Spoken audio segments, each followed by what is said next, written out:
All right, welcome back, everybody. We're here with another episode of the Astro Read. And for this one, it's going to be all Kardashian-Jenners. Like we're focusing on them, things to learn about them that you may or may have not known, all based on astrology and what we can expect from them in the future. Yeah, it's going to be an exciting time. And, the central questions being first, what's the future hold for them? A lot of things are not going so right now. Mm-hmm. What's going on with Kim's divorce, what's going on with Kylie's swim, and really the future of Kylie. She's gone through a lot of controversies, but we'll really get into their charts and how it's affected some of the issues that they have been having. But before I continue, I just want to say, please subscribe to our YouTube channel at the Astro Read. And, if you are listening to us, thank you so much for supporting our channel. All of our views are up. We're really excited. And we've noticed you guys love the last celebastrology. So we are going to do more of that. And we're just grateful for all of our subscribers and hopefully continue to grow. Yeah. And to add to that, we're also on Spotify. So depending on what your preference is, check us out on YouTube or check us out on Spotify. And, people have their preferences. I find that I like to listen to podcasts on YouTube because I'm just on that website all the time. But some people prefer Spotify. So we're on both. So Stella, where would you want to start first? I feel like there's so many areas that we can focus on. It's hard to pick just one. It's hard. And I mean, if you guys are interested in more on the Kardashians, please, make comments, let us know in the comment section on YouTube. But I think that the best way to approach this is really holistically by analyzing Kris Jenner's astrology, so that we can get an idea about what is really like the funneling fuel of this family. She is like the ultimate matriarch, so to speak. She's really in it. And, I would say as a fellow Virgo rising, she's got it together. She's holding down the fort. She's got her moon in Cancer and Black Moon Lilith in the 4th house in Sagittarius. So, home and family are pretty important to her. And they're really the vehicle by which she, expresses her wealth, herself. She loves her family. Like this chart is all about the family, communicating with the close family as well as the extended family, with her son and Virgo in the 3rd house, the extended family as well. But, in terms of where her sort of experience and her leanings are moving towards, there's really not a strong 8th house because she is, I don't think she's a lawyer. I think she just represents them as their manager. Oh, and by the way, we have nothing to do with the Kardashians. Disclaimer, we are not involved with them. This is for entertainment purposes only. And we love analyzing astrological charts and learning about people through their astrology. If one of the Kardashians happens to listen to it, we are trying to be fair and non-biased. We're not trying to disparage your family in any way. So, we're just really interested in your success and how you've obtained it. And I would say the biggest bane for their success, the biggest push is really their defiance of traditional roles of women within our society. And, nothing says it better than the placements of their Black Moon Lilith. And, Kris Jenner has a child for each position of Black Moon Lilith. Each and every single one of them has a different one. And that's why we always talk about or hear from the gossip news, she picks, a career for each of her children. And one is different, is because each of them expresses the divine feminine in different ways, and it's just fun to analyze it through that. But in terms of what Black Moon Lilith is, because, you did ask me before, give me a little bit more, let the audience know a little bit more. And, it's the mathematical point in your chart. And it's some people say it's the furthest point from the moon. Some people say it's a mathematical point between the moon and the earth. But it's basically the void between the moon and the earth. And it represents sort of the ultimate female expression, the one that is dominant over the male experience. So much so that it has connections to the goddess of witchcraft, Hecate, because in Greek mythology, it was her daughter who was Lilith, and then of course in terms of the Bible itself, Lilith is the first woman that was created even before Eve, and there's some people that say she was cast out, and there's other representations that say she walked away because she didn't want to be dominated by Adam. And not to blaspheme or anything, this is just what I'm learning from the readings that I've done. I don't want anybody to be offended. But she represents the trauma and wounds of being the uncompromising female, the dominance of female strength, and rejection of the traditional role that female should or shouldn't play within the society. And really the hidden femme fatale that every single woman and man has possessed within them to express. And people are like, oh, can men have an expression of, the Black Moon Lilith? And I'm like, absolutely. We're both male and female, not in terms of our gender and things like that, but in terms of our expression, in terms of the way we can express ourselves. That's why there's 12 signs in the zodiac. 6 of them are male, 6 of them are female in representation. Whether you interpret that as physically female or male, it is not. It's more of the expression of that sign and of those placements. So, in terms of what Kris represents, her Lilith is in Sagittarius. It's in the 4th house. So that's really someone who's more focused on the home. And Sagittarius being in the 4th house really is someone who's more, I don't want to say unstable in the home, but definitely someone who has a more unconventional home, someone who has a more unconventionally expressed way of representing the way that they live and the way that they run their families. I mean, she's basically wasn't a single mother, but definitely was a mother who pushed her children in unconventional ways to express themselves, certain things, and her Black Moon Lilith being in Sagittarius is more focused on the outward expression and how it connects to other cultures, other beings, people, and then of course it does need to connect with people on a deeper level. She is more, I guess, prone to do that. So what were you mentioning about Leo? So Jupiter is in her 12th house in Leo, and the richest child that she has, Kylie, is a son in Leo. So I just thought that was a weird connection. Like, of all of the children who made the most money, that was the sign that was represented by them. So that was like, wow, what a fun thing that the child with the most financial success is the one who represents that sign that her Jupiter is in. But again, she's behind the scenes. The fact she is running the business and basically, the careers of her children in the background is representative of her chart. It's very indicative of a type of person who will get success behind others, supporting others, helping others. And then in terms of what it really means, to be clear, the Black Moon within the 4th house and the family, but also representing someone who is not afraid to sort of make rules their own in order to succeed. So whether it's bending rules, whether it's going around the rules, whether it's creating new rules, you know what I'm saying? Like whole new belief system. I mean, like they took what was, probably the hardest moment of Kim Kardashian's life when her tape came out and really formed it into something that created wealth for the entire family. And she took a very prominent role in that happening.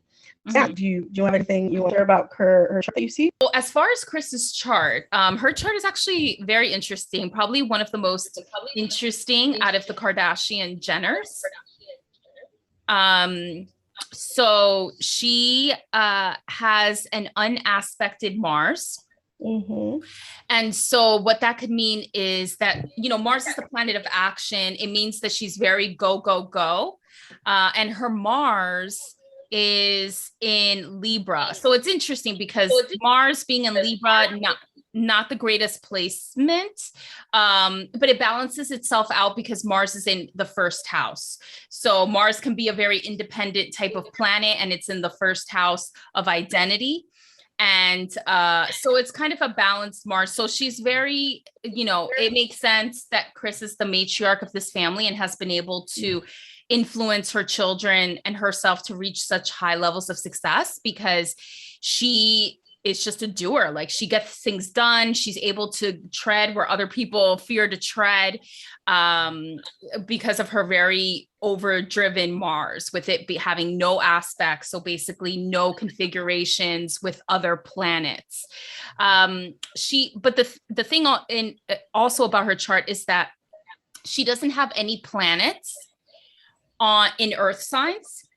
So I'm not sure how she's been able to reach like the level of financial success that she's had, because she's really she probably is lacking in the Earth sign, traits of being practical, being good with money, having stability, having structure. So that element, which those qualities are represented in the Earth element. The Earth element is, she has no planets in it. So she barely has an Earth influence in her chart. So it's interesting that she's been able to reach the success. I guess it's been all fueled by her drive more so than the stability aspect.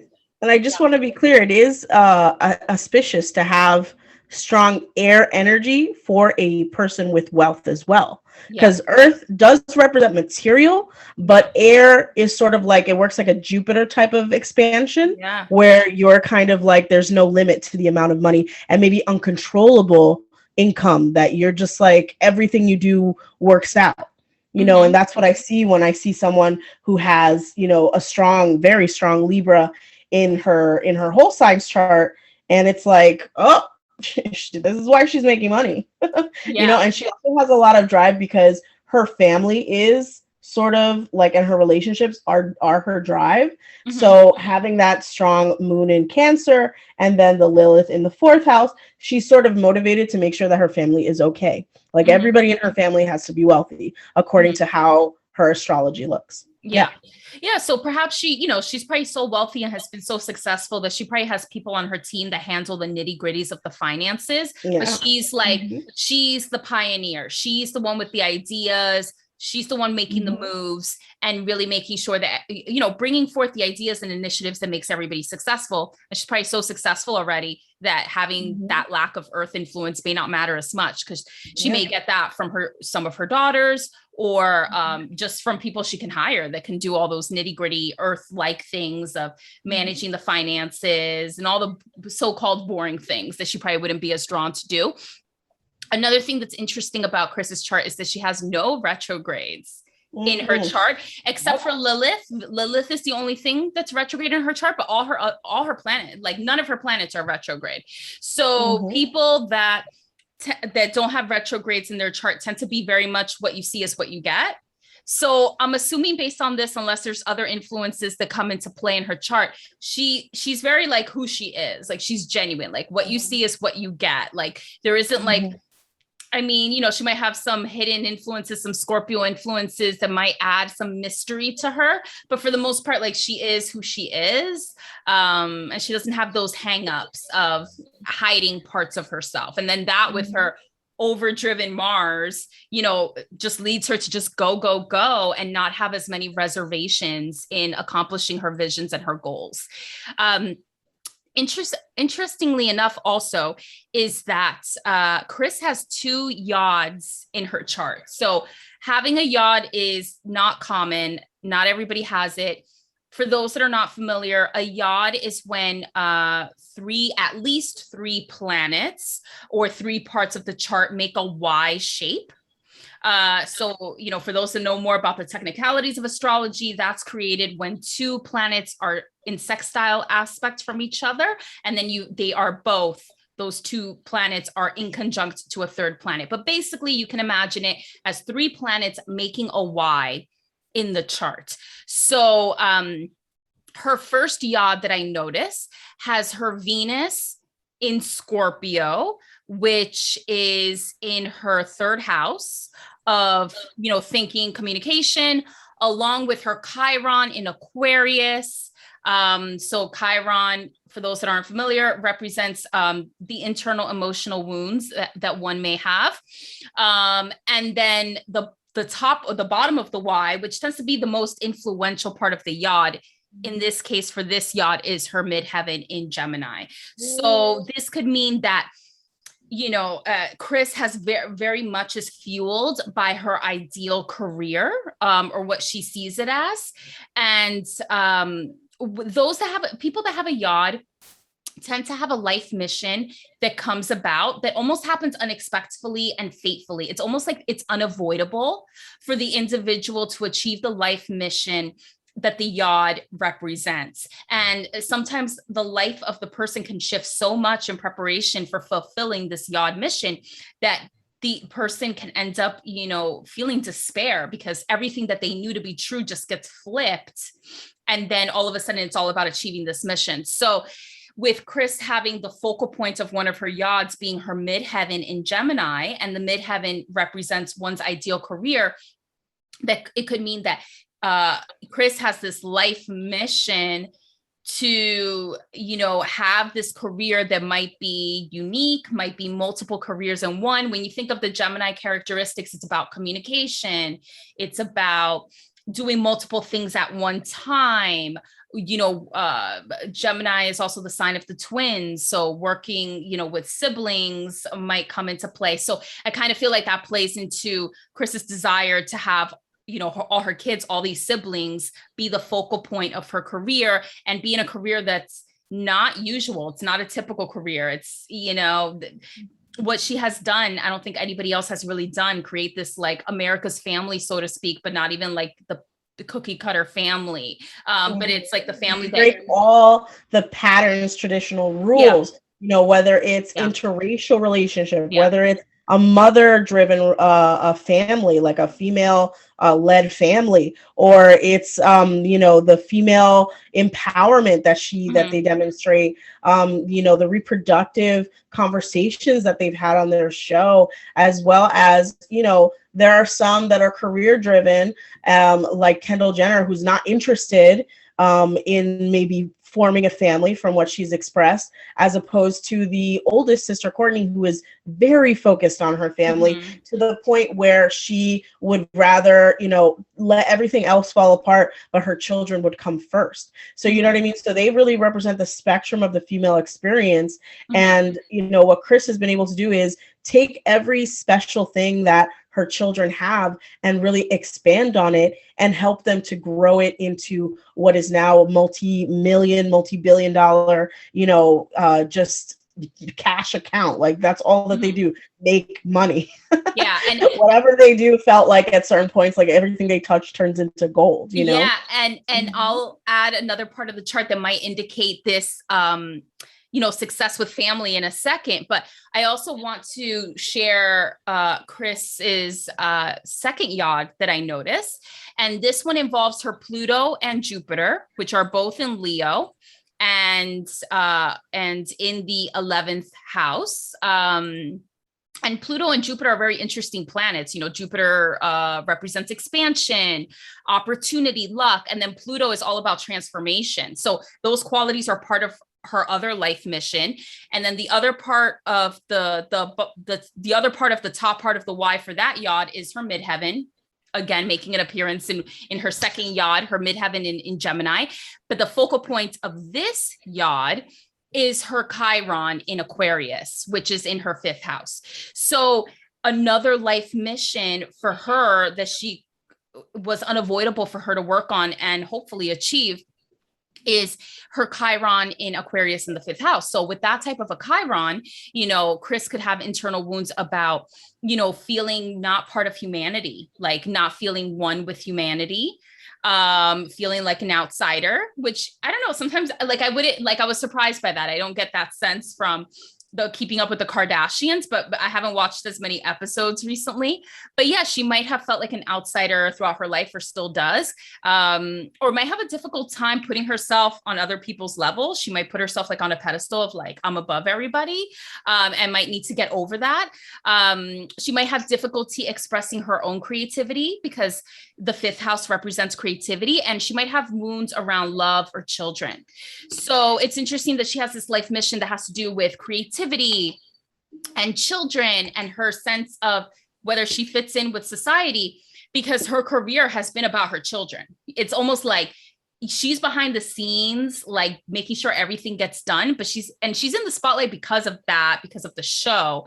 But at the end of the day, her career is because of her kids. It's like she has put them in the forefront. Maybe she had or has had creative ideas that she has wanted to do, but she didn't get the chance to do. So she lives and has a career vicariously through her children. Mm-hmm. You know, I'm sure like the stage mom, the momager. Yeah. You know, and those are the connotations that they say. But I would also venture to say that the wounded healer Chiron in her whole signs is in the sixth house. Mm-hmm. And it's in a position where it's really talking about the health and well-being of herself, mm-hmm. versus how she feels others treat her. So, you know what I'm saying? Like how she finds balance in her daily life, how she finds work-life balance in her daily life. And is she willing, as a person with a very strong Scorpio, to put herself in the forefront? I would say, more so than the frustration of the creative outlet she doesn't have, I would say that I can identify with her as I'm Scorpio moon, and I find it difficult to be on camera. I find mm-hmm. it difficult to be at the forefront, but I am so much better. It's so much easier for me to just be the support system, you know, whether it's, you know, typing up or writing something for someone else that they'll present, or, you know, assisting someone with their astrology and what they mm-hmm. want for their lives and they're going to present first.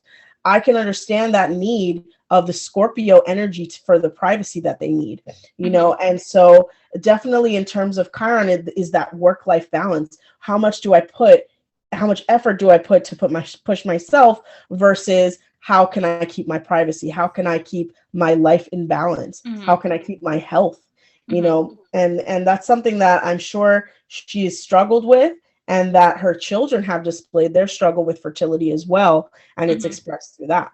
Yeah. So yeah, it's very interesting to see.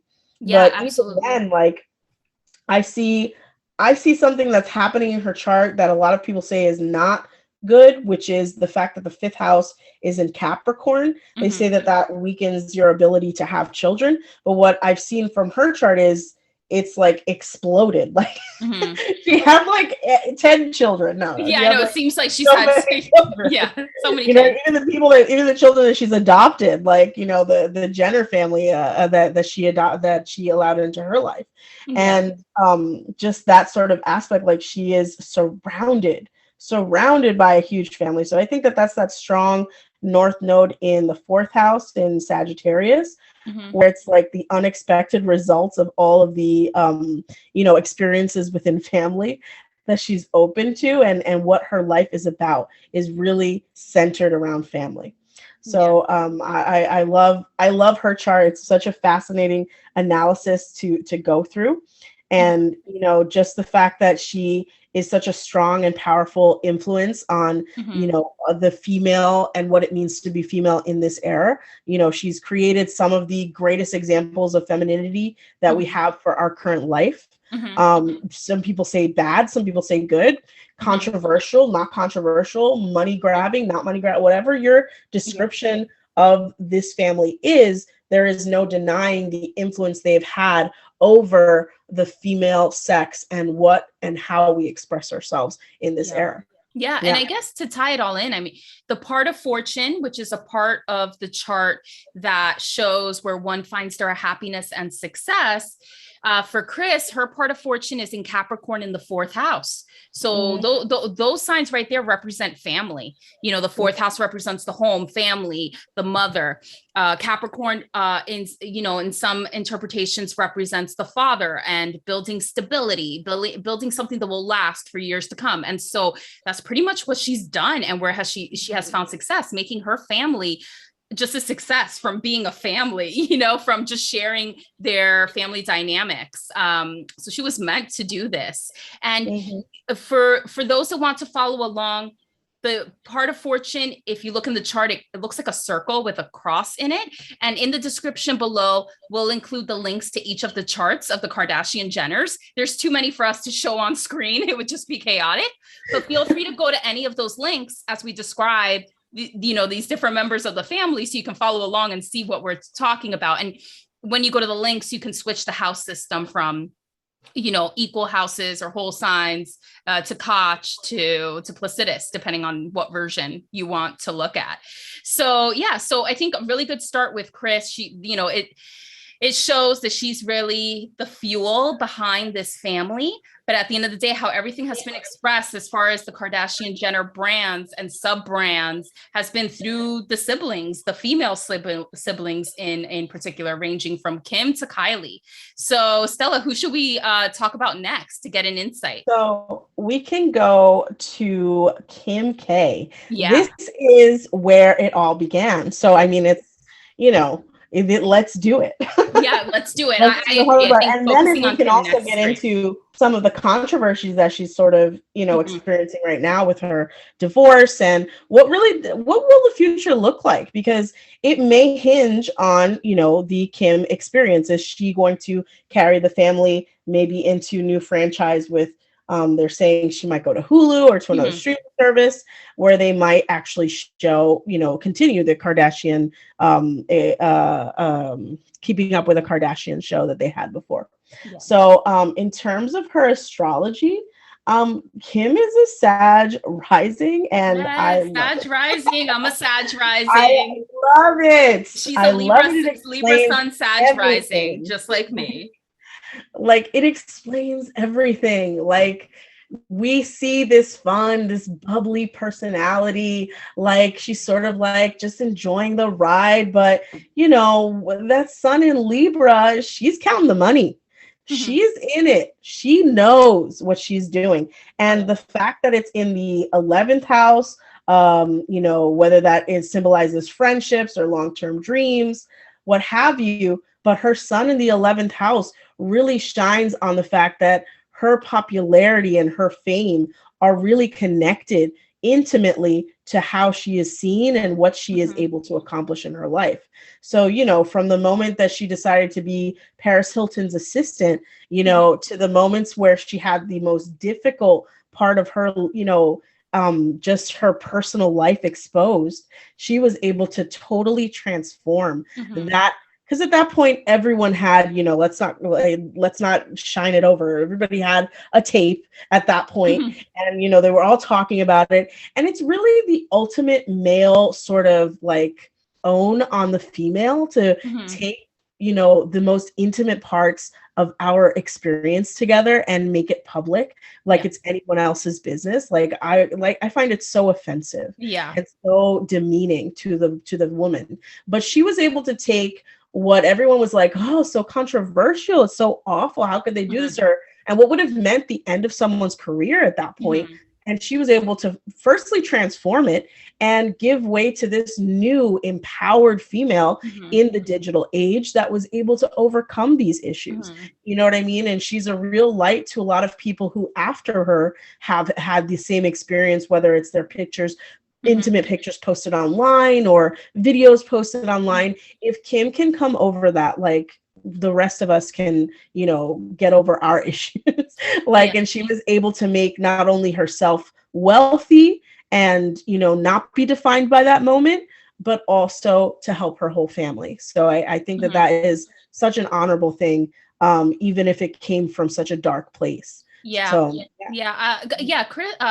Kim has an interesting chart as well. They all do, really. And, you know, I think the theme with Kim is that she's so resilient and she makes something out of nothing. Like, she started out, you know, organizing closets for celebrities. Like, that was how she started her career. And I remember watching her E! True Hollywood Story. Remember that show, like back in the day on the E! channel.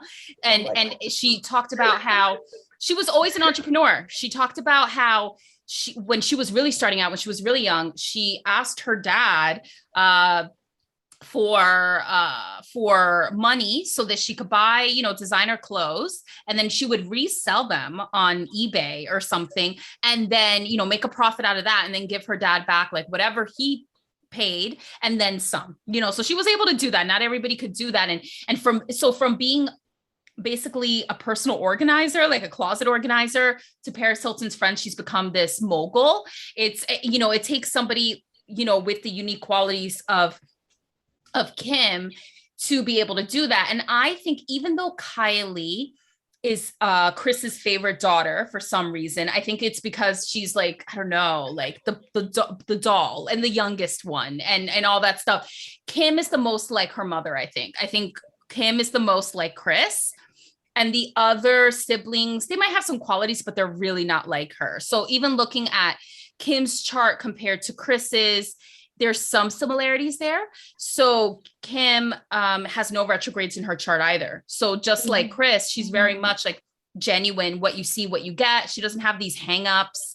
She doesn't have these like secret insecurities that are really impactful, which could probably add to the fact of how she was able to be so resilient after having her sex tape out, or, you know, like it didn't faze her that much. Like I'm sure she was upset, like behind the scenes, like anybody would be.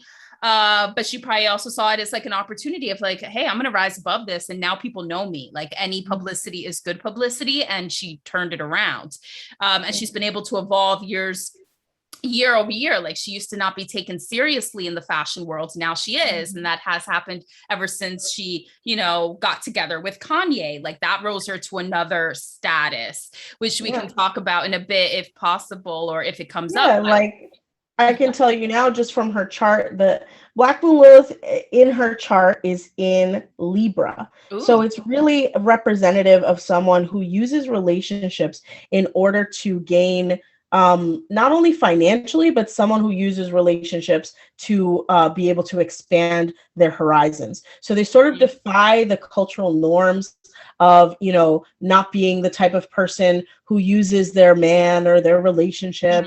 No, they use their relationship to elevate their status. So they know their power lies in their relationships. It lies in their ability to, I wouldn't say control their partner, but definitely be in alignment with a partner who is of a certain status, especially that it's in the 11th house. So representative of friendships, representative of connections. And, you know, it being basically conjunct with the sun means that she shines alongside anyone she partners with. You know, the sun being in Libra, anyone she partners with brings more clout to her, brings more shine to her. And we can clearly see that with her connection with Kanye. Before Kanye, like Kim Kardashian on a Vogue cover was not going to happen. Yeah. But as soon as that connection with Kanye happened, they did their Vogue cover together. They've been, you know, like basically fashion icons. And he himself has used her power to elevate his name as well, because we always say, oh, Kim didn't do anything for Kanye. Like, you know, all these, that's nonsense. Kanye and Kim's relationship established Kanye. It had helped him to be grounded long enough to get past the blocks that were happening within the fashion world, because they didn't take him seriously. Now you look at everything that's going on and active wear, sneakers, everything that he represented almost, I guess, 10 years ago when he started this journey in fashion is what everybody's copying. Like everyone is copying Kanye. Like, stop playing around.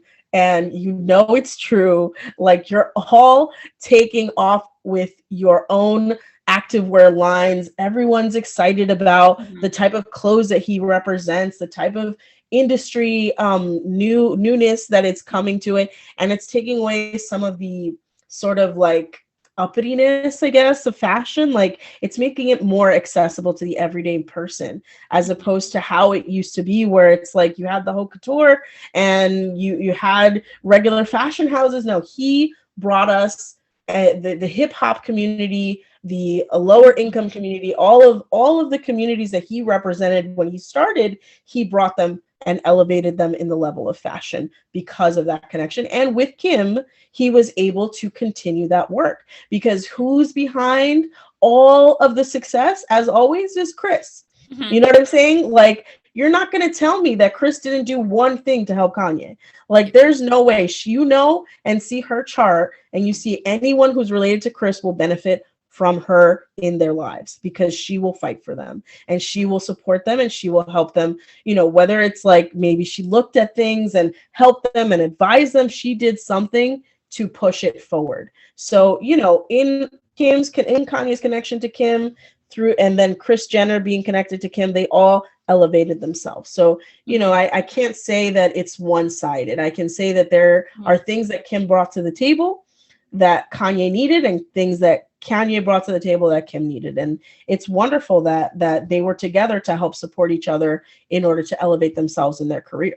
You know, and with her Black Moon Lilith being right there in the 11th house in Libra, you know, representing her relationships, representing her being able to take advantage in relationship, because it doesn't necessarily directly represent relationship. It sort of is the house of relationship. So kind of that sort of connection. And then just in terms of her connection to her mother, definitely her strong Scorpio with Uranus in Scorpio and Mercury. They sort of have a connection on a communication level where they're really good working together. So their styles sort of match each other, and they're able to have conversations that maybe that she's not able to have with her other daughters. You know what I'm saying? That are on a more real level, like, you know, Courtney's going off and like taking care of her kids and doesn't care whether or not a contract is fulfilled or whatever things are going on, and, you know, causing chaos like we always see in the show. But or Kim and her mom always keep everybody together. They always keep everybody grounded. They're always like focused on the end goal, like making sure that their families are okay, making sure everybody gets a piece of the pie that they're all you know, digging into and things like that. Yeah, absolutely. Like Kylie might be it's definitely the favorite. It's been said, like Kylie's the favorite kid, but Kim is the confidant. Like, they're having those conversations of like, okay, how do we get this together? How do we move this empire forward? Like, I don't think Kris would be able to have those same conversations with the other siblings. And, you know, what I also see from Kim's chart is that she has a strong focus on her public image, her career. Her house chart ruler is in the 10th house. So what that means is that the planet that rules her ascendant, with her ascendant being Sag, she's a Sag rising. That means her ascendant is Jupiter, and Jupiter is in the 10th house. So that means, you know, her public persona, her career, that's like her focus in life. That's what everything is like fueled around. And then in addition, the shape of Kim's chart is the bucket. So what that means is that all her planets are on one side of the chart, except for one, like the handle of the bucket, so to speak. And so her handle of the bucket, the one lone planet that's by itself, is the moon that's in Pisces in the 4th house. The placement of it being in the 4th house is according to the Placidus house system. So that's where the focus on family comes from. Like, you know, that is what fuels her. Like, yeah, she's focused on career for sure. That's like what fuels her in life, her public image. But it's all driven by, you know, like creativity and like using the family in creative ways, because Pisces is a sign that's, you know, it's a very nebulous sign.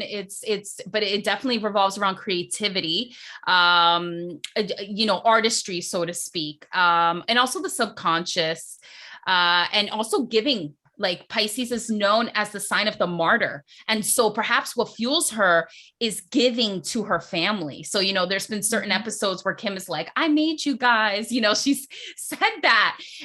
But like, that is who Kim is. Like, she can like, you know, complain about it. I was going to say the B word, but I'll say complain about it all she wants, but that is her giving of herself to her family and somehow making it work for her career is Kim.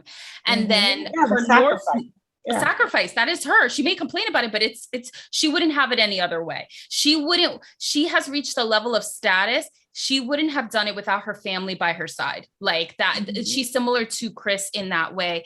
And then her North Node is in Leo. in the 8th house. So with her North Node being in Leo, a big part of her soul evolution is to be in the spotlight. Like maybe when she was younger, she kind of shied away from it. Maybe if you think about it, when she was starting out in her career, it was kind of behind the scenes. Like she was cleaning celebrities' closets and organizing them. She was selling clothes on eBay. You know, she started her store, but it wasn't like the Kim Kardashian store. It was Dash. She did it with her family. She was the sidekick. She was like Paris Hilton's friend. And then over time, she's become more her own, stepping into her own, being in the spotlight. And that's going to continue to happen more and more. Like even with her marriage to Kanye, I remember the first Met ball that they went to together, the Met Gala. She was pregnant with her first child. Nobody talked about Kim. They kind of did, but in comparison to Kanye, like, oh, there's Kim and Kanye, like one of their first appearances. I think people even made fun of her dress because it was just like, it wasn't the best looking dress. I mean, to some people's opinion, I thought she looked cute, but you know, she looked bigger because she was pregnant, obviously, and it was full of flowers. Not her best look according to the media. But then the second time her and Kanye went to the Met Gala, it was like nobody talked about Kanye. It was all about Kim. She was wearing that like wet look dress that was like a dark beige color. Her waist was like super snatched, you know. She wore the tightest corset. It was like people were talking about, how did she get into that dress? Look at her look. Everything was just so on point. And so it just showed her evolution, how she used to be like a sidekick and now she stands alone. And now as a single person again, you know, she stands alone. And I wonder, you know, she's a Libra at the end of the day. So she loves relationships, but it doesn't seem like she's running into one like she used to. Cause she's like a serial monogamist. She goes from, I mean, there's been rumors of her dating Van Jones and like whoever else, but this is the first time in her life where she's not, it doesn't seem like she's desperate to get into another relationship. She's standing on her own. But, you know, and that's where we can come in and kind of talk about their synastry, like the synastry between Kanye and Kim and like what it sort of means, like their compatibility on a level of moon, like they're both Pisces moon, her Pisces moon being in the 4th, his being in the 9th, meaning that their emotional connection is probably like no other. Like there is not a deeper well that they could dig themselves into, and like they can probably take it to a level that's very deep. And you know, we see her as this bubbly Sagittarius who's very surface or whatever, but all of her other signs, her communication style in Scorpio, her sun in Libra, denote a person who has a lot more layers to them, a lot more depth. And Kanye can sort of see that according to their astrology. The problem with Kanye is that he's like heavily influenced by his Uranus in Scorpio in the 5th. He's heavily influenced by his sun in Gemini in the 12th house. And all of these sort of give us an idea of the type of man that he is, where he's way more sporadic in his emotional connection. You know, as we all know, he's struggling with his own mental issues. And, you know, shout out to anyone who is dealing with that right now. You know, always get help that you need. Always reach out. Don't be afraid to do so.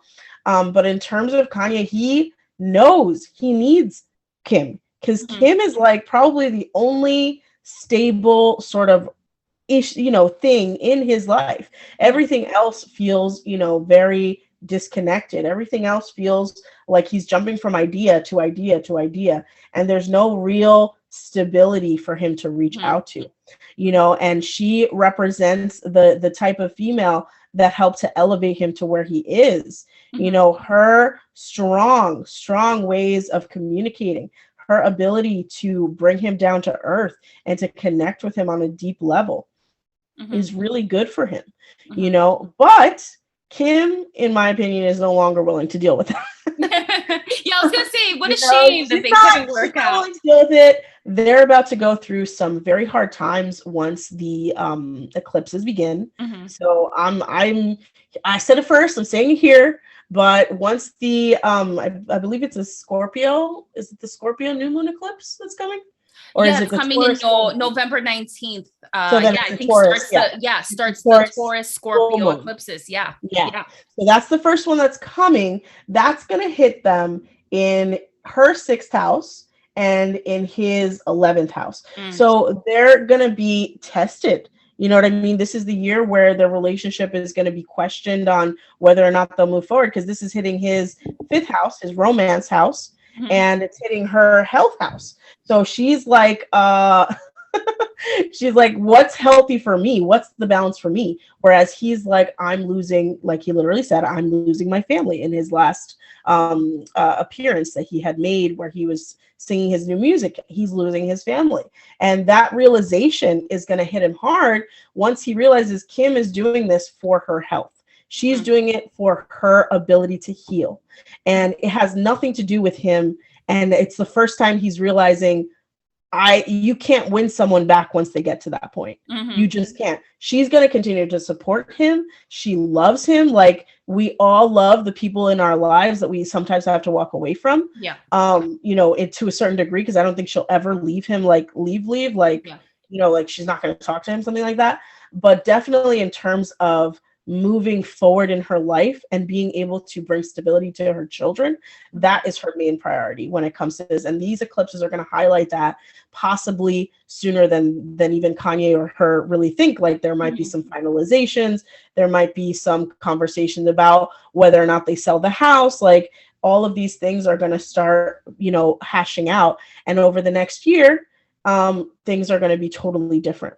So, you know, and I send my heartfelt prayer, because there is nothing harder than, you know, challenging yourself to overcome a relationship and to leave someone that you truly adore, you know, because from their astrology, like their love is very deep. It's not a joke. It's not like, you know, something that you can just throw away. But at the end of the day, Kim's image, Kim's ability to have stability in her family, Kim's family, they all come before anything that she can develop. And we can see that in the way that she has treated the whole situation. She's been very respectful. She's been very like laid back and like letting everybody talk. She's not going to make a comment about it. And even when it came to the show, I don't think that they showed even an argument like in the last season, whereas the seasons before, we've seen their arguments, we've seen the breakdowns, you know, we've seen when they've had like big blowouts. And this season she was just like, chill, like we're not even gonna go there. Like this is too, it was probably too hard for her to even do it on screen. So I can imagine. Yeah, for sure. Especially with everything being about image, you know, there's so much pain that comes with a breakup, of a divorce with somebody you've had children with. It's like, can she even show that on screen? Would she even have the strength to do so? Not even strength, because she's a strong person, but would she even want to? It just doesn't seem like she would. And she also has her kids to think about, right? Like they may look at this years from now and all of that. And the interesting thing is that, you know, Kim has like a little bit of a Taurus influence. Her Chiron is in Taurus. So Chiron represents internal emotional wounds. And with these eclipses that are going to be starting November 2021, hitting Scorpio and Taurus, I think a lot of wounds are going to come up for Kim that she will need to deal with again. You know, I've heard the saying, you know, healing is not like a start to end. It's like a constant, it's just a never ending process. Like we're always facing new levels of healing. And I think with these eclipses coming up, Kim is going to be compelled and pushed to do this. And with her Chiron and Taurus, you know, she might have internal wounds around, well, not only, having children potentially, but which she has faced challenges with that. She used surrogates for her last 2 kids, I believe. But also just her sense of worth, sharing her voice, fear of loss. And, you know, she's going through a divorce that's right now, as eclipses are going to be, very public, as these eclipses are going to be hitting her Chiron or opposing her Chiron. So she's probably going to be feeling a huge sense of loss that she may not even realize right now until like things continue to develop and finalize over, you know, the next year or so. Yeah. And my heart goes out to them, because again, their connection is, if you think that, you know, celebrity relationships and she just used him for this, for that, like they really cared about each other. You know what I mean? They had 4 kids together, but there comes a certain point where Kim is looking to heal herself and looking to grow herself. and the transits over Aquarius are hitting her third house, and they're about to move into her fourth house of the home. Jupiter is about to move into the fourth house of the home, hitting both of their Pisces. So expanding all of those themes that brought them together in the first place. Mm-hmm. So she's going to be even more wanting to really, separate herself in order to be able to heal, because she knows at any vulnerable moment she could end up in the same place that she was again. Mm-hmm. So, and instead of letting history repeat itself, like, it's better to just walk away. And I think that that's what's ultimately going to happen. But of course, in a respectful and a nice way that they can hopefully not bring more instability to their family. So yeah. So very wishing, sad. Yeah, very sad, but wishing all the best. Like, Kim will get through it, like she always does. Yeah, Mars in the first house, please. No, nothing is stopping her. Nothing is gonna stop this lady. Yeah. So she's not gonna let it happen. So who should we speak about next after the Unbreakable Kim? The Unbreakable Kim, I think we should just go straight to Kylie, just because I know it's going to get really long if we go to all the other. Yeah, we may not have time for everybody. We might as well focus on the ones that are the most in the spotlight, which are really Kim and Kylie at this point. And obviously, Kourtney, she's in the spotlight now because she's dating Travis Barker. But yeah, let's focus on Kylie because she's had quite a lot going on. She's pregnant with her second child. She has all these different endeavors. She has her makeup line that's been around, but now she's kind of diversifying and doing some different things like Kylie Swim and Kylie Baby. And I would love to hear your thoughts, Stella, on, how Kylie shaped up astrologically. Well, Kylie has, and I thought that this was fascinating because I love Black Moon Lilith right now. I'm like fascinated with it. I'm probably going to do a whole research on it. Yeah. But no, Kylie Jenner's Black Moon Lilith is in Virgo. And I kid you not, it represents a person with a very fragile self-image, someone who is obsessed with perfection, someone who is looking for the world to see them a certain way. And most importantly, someone who is probably would go to any length in order to portray an image positively of themselves. Yeah. So let me tell you, she doesn't like all this bad news about her swimwear. She was probably had a horrible time when they figured out that she wasn't a billionaire. I speculatively, I have no idea if it's true or not. I don't want to take any credit or get into any trouble. But according to Forbes, they said that it wasn't true, and then she said that they're lying. It's been a big back and forth. But I'm sure she didn't like that negative notoriety. She does not like negative news, as opposed to Kim, who has been able to sort of turn around any sort of bad things that have happened to her. I know she wanted to name her Skims line kimono or something like that, and it became a big deal. But she was able to turn it around really quickly, no, we're going to name it something else. Whereas Kylie is sort of having an emotional breakdown, and she's doing it while she's pregnant. It's not good. Maybe while pregnant, releasing this line was not a good idea. But I just want to be clear to our audience that our poor Kylie needs an astrologer. Oh yeah, please explain why, because you gave some really good insight. If she does anything else, if she hears this video, get an astrologer. My God, she released her swim line on September 17th. There were 5 planets in retrograde.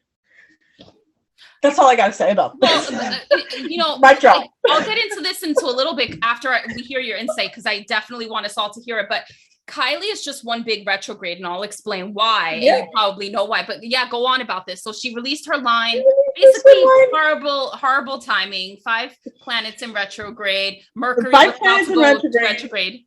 Mercury about to go into retrograde. All of these things are not looking up. And I believe it's a Jupiter return retrograde. So it's even stronger. So she's got Jupiter in Aquarius and Uranus in Aquarius. So it's I don't know what to do for her, honestly. And her Uranus, natal Uranus is square transiting Uranus. So it's come on, guys. Come on. Who was there to tell her Wait until October. I mean, Hello. And I think that things will clear up in this month once all of the planets are direct. Like, yeah, she'll definitely get it together. But it was horrible timing. yeah, It was horrible timing. And I was sitting there and my mouth just dropped when I read that. I was like, wait, what? yeah, She released it when? Like, it was too much for me. It was like yeah. mind-blowing. And when I see astrology at work, it's always fun because I'm like, if she had had an astrologer, they would have told her a bad idea. But Yeah, she sometimes would've you had get one of kind of us. carried away. Mhm. Because we have to think about it contextually. Right now, no offense to everyone going through everything, but the United States is going through a shipping crisis. Mhm. And I'm sure other countries are having the same issue where we don't have enough, they call them lorry drivers, truck drivers to drive the items that are coming on the ships. So the ships are at dock Mhm. waiting to, basically ship us rotting bananas because they've been waiting so long. And there is a total shutdown of most factories because of coronavirus. Sorry, the panorama. Yeah. And all of these things are happening, and she decides to release swimwear, and it's like, hello, supply chain is like shutting down. It's like melting right now. Like, regular people can't get their stuff out. You know what I'm saying? And I mean regular, like companies that have been around for like forever that are having struggles getting their product out of their shipping, out in shipping and out from the factories. So it's a really bad timing all around, from the things that are happening, astrologically, to the things that are happening actually in our society. So, I commend her for trying, but you're having a baby, take a break. Yeah. Like, let your mom fix this. Let your mom fix this. Like, you get an astrologer on her team. Vibes to your baby, like, because I'm sure like it feels very stressful. It's stressful enough being pregnant as a normal person. Imagine being a freaking mogul, having how many businesses that she has and all the things that she's doing. She just needs to like chill. Yeah. So in terms of her chart though, she's very driven. She has like her Mars in the 10th house, North Node in the 9th house, Black Moon Lilith, like I said, in Virgo, which, it's in an earth sign. So it's very motivational towards helping her be organized in many ways. She also has her communication and Mercury in its own sign in Virgo. The sun is in Leo. I mean, like, all things are looking up in terms of how motivated she is. I think she's a very motivated person, that she gives off this air that she doesn't care. Is more of like that moon in Scorpio. Yeah. Like, everything is easy for you. That's what we do. Yeah. Moon in Scorpio, people make everybody feel bad because we're like, it's easy. Yeah. What are you talking about? Why are you making it so hard? But no, in terms of the way that she expresses herself, sure, people might think that things look easy for her, especially since she's a Capricorn rising. But at the end of the day, hardworking she is, motivated she is, and it's not a surprise that she decided to become someone who creates a lip kit, like basically an organizational way of putting lipstick on when Venus is in, Virgo. So Yeah. I think that that's funny. Yeah. And of course, like I said earlier in our chat, her son is in Leo and her mother's Jupiter is in Leo in the 12th house. So the most successful child that Kris has had has basically the same sign as her Jupiter. So in terms of their synastry and what they're matching up as. Yeah. Yeah. Really good insights. I feel like with Kylie, one of the differences between Kylie and Kim and Kris is that Kylie is not what you see is what you get. She is like the complete opposite. She is a living, breathing retrograde. She has 5 retrogrades in her chart. 5. Like, that's a lot. That's half of her planets are in retrograde in her natal chart. She has Jupiter retrograde, Saturn retrograde, Uranus retrograde, Neptune retrograde, Pluto retrograde. So all of these retrograde planets, they give her abilities that she can use to her advantage and that she probably has, but they also give her hangups that can get in the way. So with Jupiter retrograde, she might have felt stifled maybe in her earlier years, but also Jupiter retrograde gives her the opportunity to see opportunities where others wouldn't. Like, for example, coming up with the lip kits that honestly, everybody kind of copies that now. She was the first, and I don't know how successful her makeup line is now. It's probably still successful, but it's probably been diluted by like everybody coming out with a makeup line. But she was the first to really do it how it's being done, where it's like, you know, you've got the lipstick and the lip gloss and like, you know, the liner and all of that. And everybody does that now. Her eye makeup, nobody compares to how she does her eye makeup. And she does it herself. You know, she's really the visionary behind how her eye makeup is done. She's always doing new techniques, like, you know, putting the concealer on her lid. I think she was like one of the first people that really did that. And now it's a thing. Or putting like a little bit of like a lighter shade in the middle of your eye so that the focal point is the middle of your eye. Like, she's probably learned that through makeup artists that she's encountered throughout her life, but she's really been the first that's like sharing these secrets, and now everybody emulates her. So that's what Jupiter brings. Saturn retrograde, that's a tough retrograde in my opinion to deal with. I don't have that retrograde. I only have Jupiter retrograde, so I identify with that one. But with Saturn retrograde, it can make somebody really hard on themselves, because Saturn is like the tough teacher, right? So imagine if the tough teacher is just always nagging you. Like, that's like Kylie's life, right? So yeah, I totally agree with you. When Kylie Swim did not have the explosion she probably expected, she's probably hard on herself. She's probably hard on herself in her appearance, in just everything. But it's also what drives her to be the success that she is. Like, she will drive herself, you know, to the end. Uranus retrograde, she's secretly weird. She has said that. She said that her and Rob and Khloe are the weirdest Kardashian-Jenners. Coincidentally, Khloe and Kylie have 5 retrogrades in their chart, so they're actually quite a bit alike.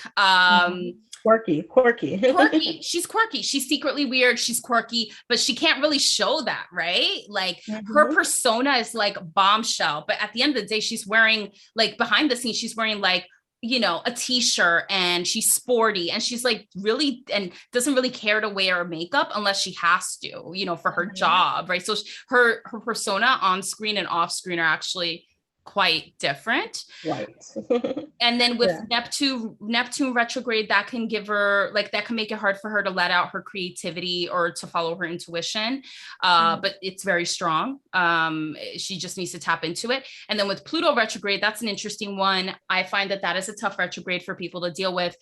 With Pluto retrograde, people that have that can have very good psychological insight into themselves. So maybe Kylie has that. She probably does. But also Pluto retrograde can give somebody very volatile behavior, where like they have like crazy mood swings, they get into power dynamics, all these things. So she has like a lot of things at play. And then on top of that, she has a T-square in her chart that involve, according to the Placidus house system, this T-square involves her 2nd house, her 10th house, her 8th house. All of these houses have to do with career and money. And so she has to balance that. She has to balance how she makes money, what's her ideal career, which, by the way, is her midheaven, which represents her ideal career, is in Libra. So yeah, no surprise that she's gotten into beauty and things like that. That's really which she would be drawn to do. So how she makes money, her ideal career, and her shared resources, financial, they're all, you know, they all require a balancing act. And what keeps it together, what makes that T into a cross, is her 4th house of family. So family is also very important to her in how she finds balance in her life, whether it's becoming a mother, which she's always been driven to do, or just being a part of the Kardashian-Jenner family. Like Kim and Kris, family is very important to her, but instead of spearheading it, like how Kris and Kim do it, she is the recipient, and she needs to be a part of that unit for her to find balance. Yeah. That's why it was so important for her to have her daughter. It really grounded her. It really allowed her to find purpose and meaning. And I would say, like, all of her hard lessons will come from establishing her family. You know, we kind of look at her relationship with her I don't even know if they're boyfriend and girlfriend, they don't want to get married, whatever it is, but there's a huge power dynamic in terms of whether or not she wants to be married. You know what I'm saying? Like, does she even want that for her life?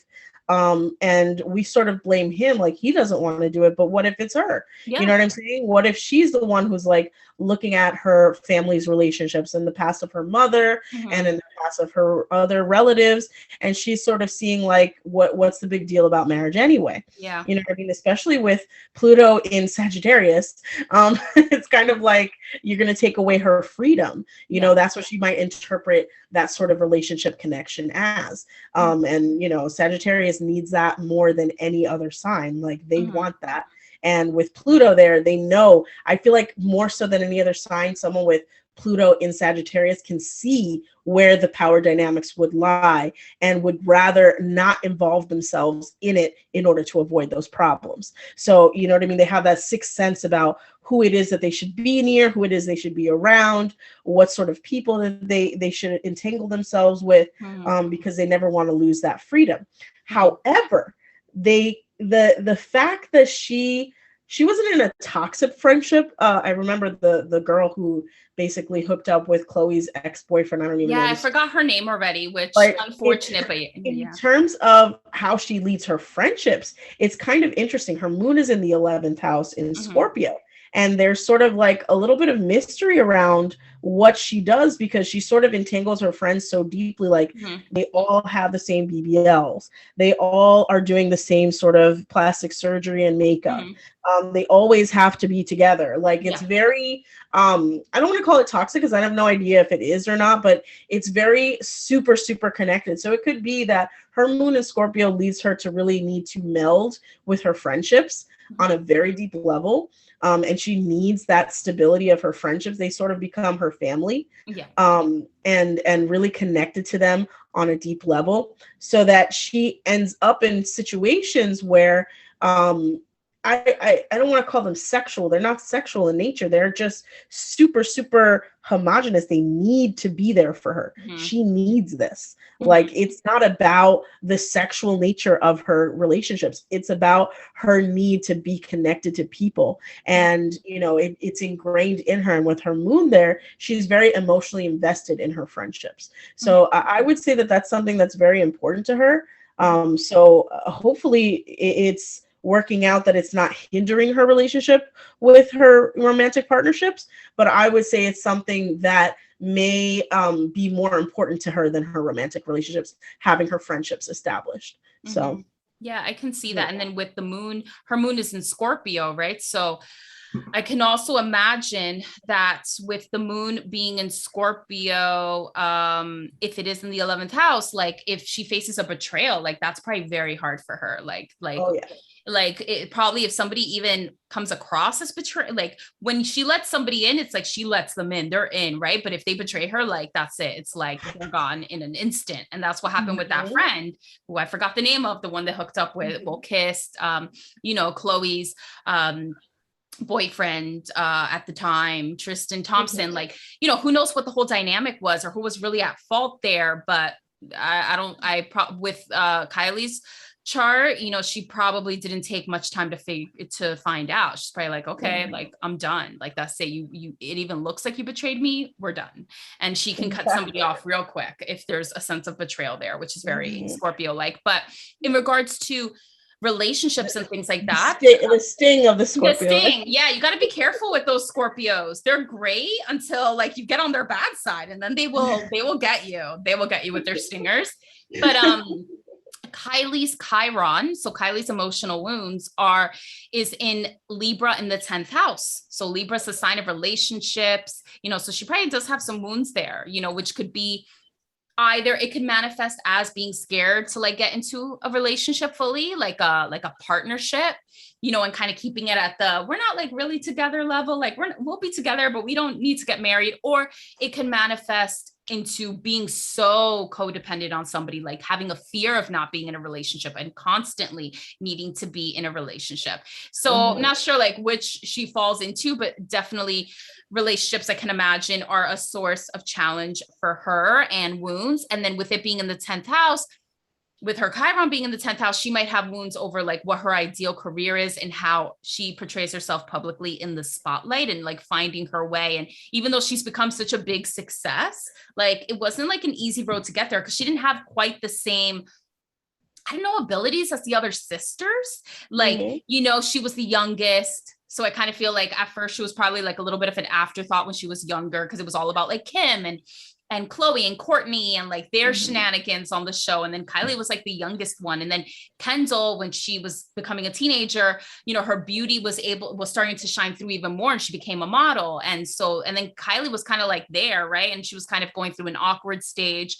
And then, you know, then she updated her look, however you want to describe it, you know, to what she looks like now. And that's when her career took off. She found a place, an area that she could call her own, which is the beauty industry. And she's still finding her areas, but I'm sure that wasn't like an easy road. Like, I'm sure she had to get over certain insecurities and she had to do certain changes to like how she looks to get to that point. So it wasn't, it was a journey with physical and, you know, perhaps emotional pain as well. Yeah, but that's where that whole Lilith, Kris has a Lilith for every single sign. Yeah, and diversifying.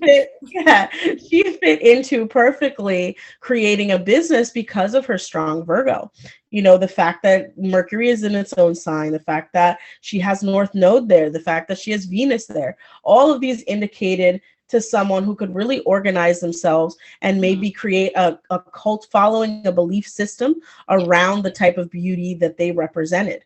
And then, of course, the fact that she is just driven to be something, you know what I mean? Not just to be anything, to be something in her life with Mars in the 10th house. She was not going to sit quietly by and let all of her sisters take notoriety. No, she had to be the richest. She had to be the prettiest with her makeup line. She had to be the best at everything because she knew she had how many, predecessors before her that had accomplished so much. So it was probably a lot of pressure on her in order to accomplish everything, but she was happy to do the work because it meant that she could outshine them. It meant that she could do something besides being the little, whatever, spoiled little sister, whatever, that archetype that people assume from the youngest.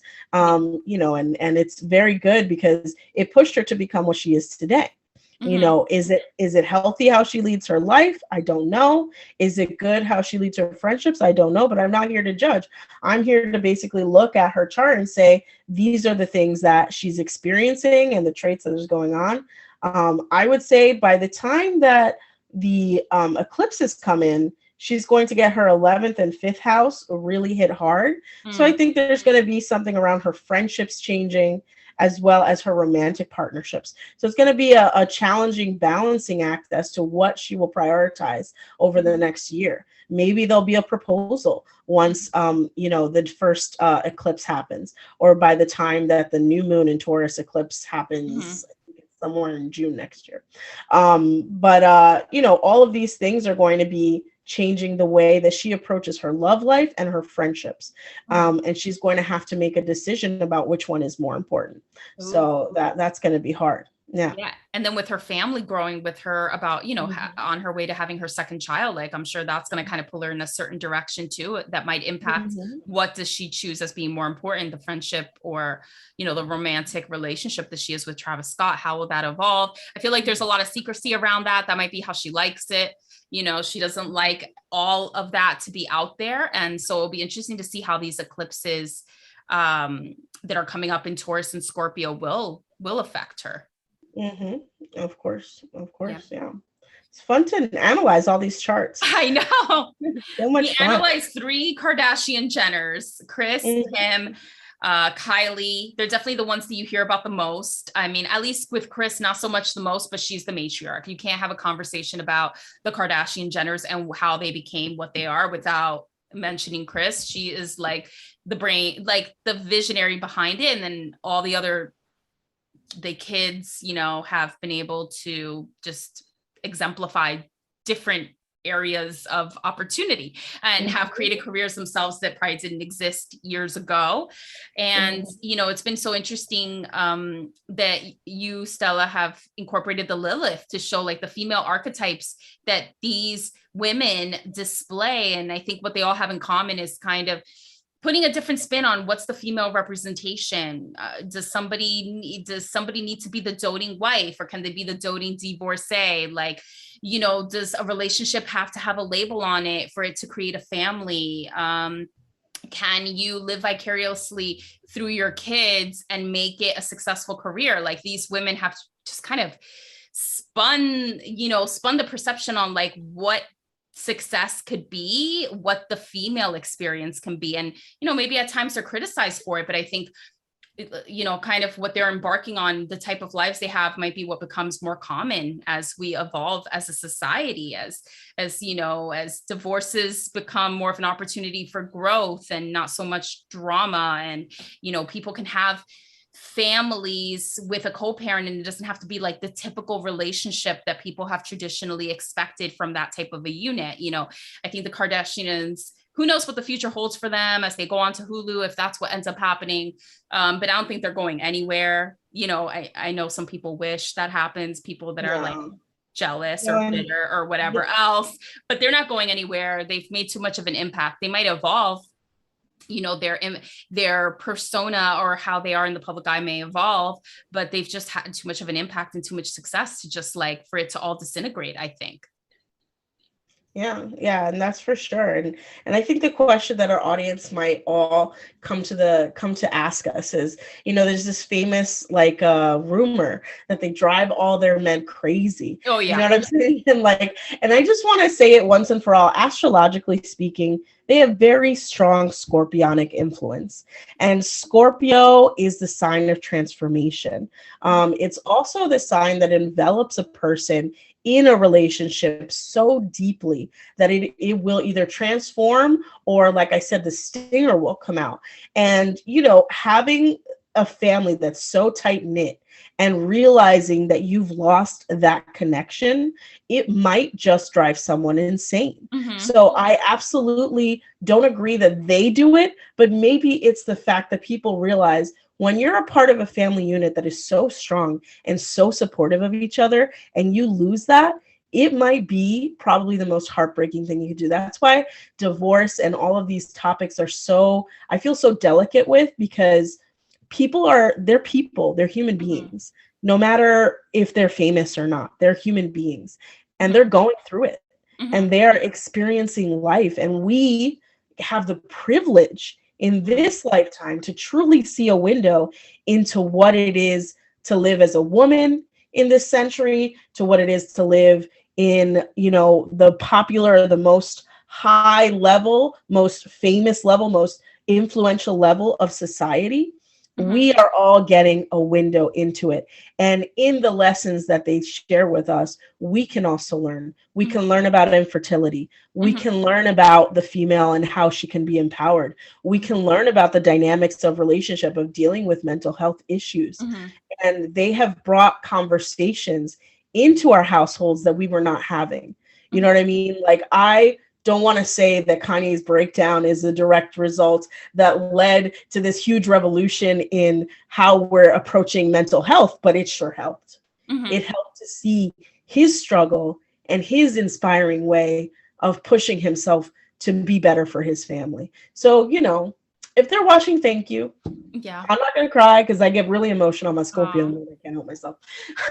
I'll hold back my tears because I'm an air sign. I know this there are these people in every century that help us and push us forward.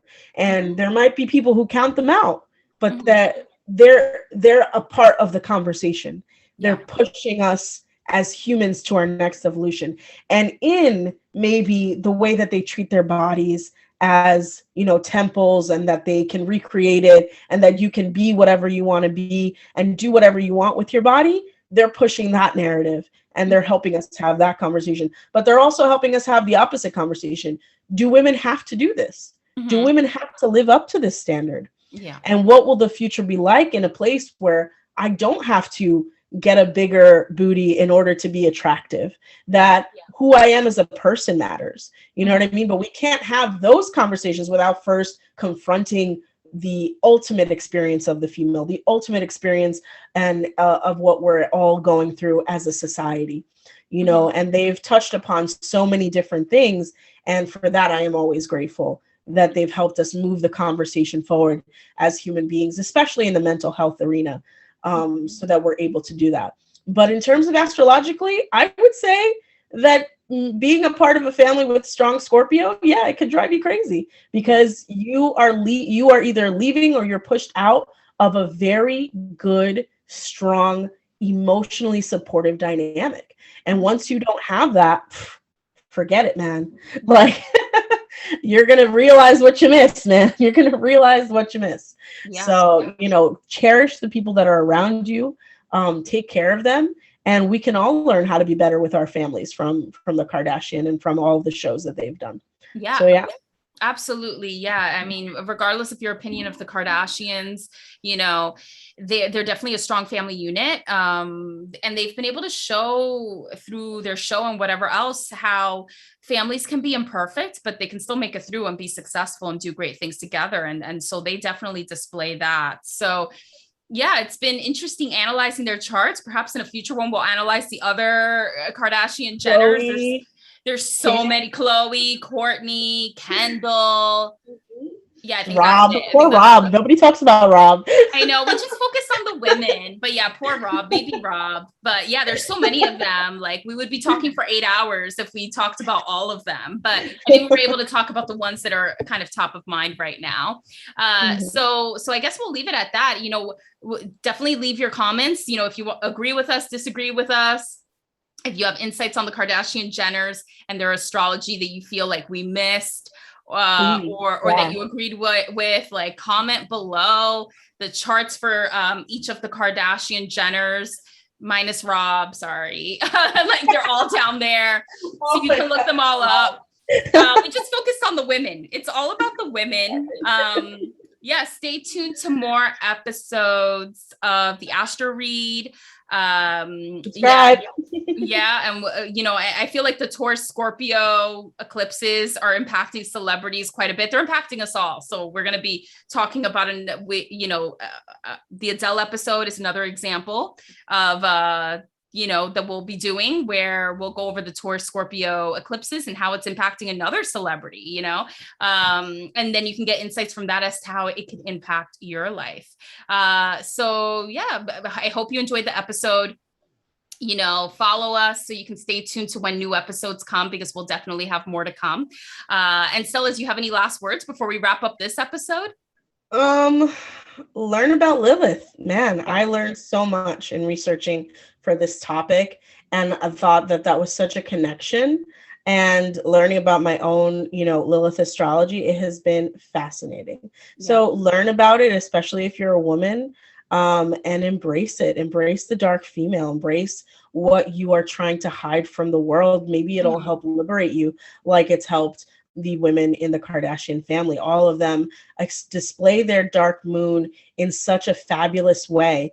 And, conscious or unconscious, but it's fun to see it manifest. And that's why I love astrology. So, yeah. Wow. Now, I've never really looked at my own Lilith, to be honest. So now I'm curious to see what sign of house it is and to see if I've even tapped into that feminine potential yet. So yeah, that's really good advice to leave everybody with. Yeah, feel free to find out where your Lilith is and feel free to share in the comments too, if you want us to give a little insight also.